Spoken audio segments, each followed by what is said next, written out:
ते eco sensitive एरियाचो विषय clear हा. परत एकदा सांगता सगळ्यांनी कन्फ्युजन करपाची गरज ना.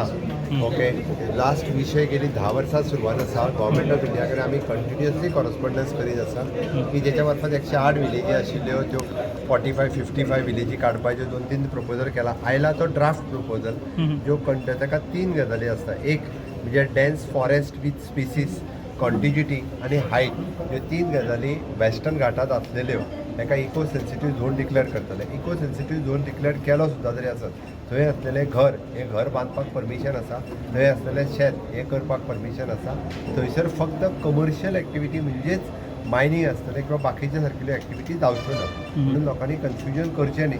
गव्हर्मेंट तेंच्या कडेन उलोवन ताका विश्वासान घेवनूच त्यो विलेजी कितल्यो दवरच्यो हें ठरयतलें. साळावलीचें धरण ह्या दरम्यान सगळ्या लोकांक विस्थापीत केले, थंयच्यान वॅकेट केले आनी तांकां रिहॅबिलिटेट करपा म्हणून दुसऱ्या जाग्याचेर बसयले.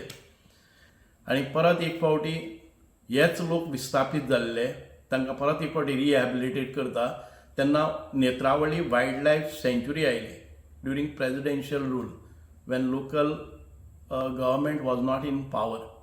आतां हातूंतल्यान भायर सरता सरता सरता ते बफर झोन वाडत गेले आनी तातूंत भितर मागीर परत इको सेन्सिटिव्ह झोन म्हणून आयलो आनी तातूंत भितर उरलेली सुरलेली एरिया ही इको सेन्सिटिव्ह झोनान गेली. एक तर ह्या सगळ्या 50,000 लोकांक खंय तरी शिफ्ट करपाचें, रिलोकेट करात आनी ताच्या नंतर एक घेयात, तांकां एम्प्लॉयमेंट दियात. हांव मागता environment ministers, the honourable chief minister, forest minister, please give us a hearing and let people express. Go and find out, make the census. Without census, how are you going to do this?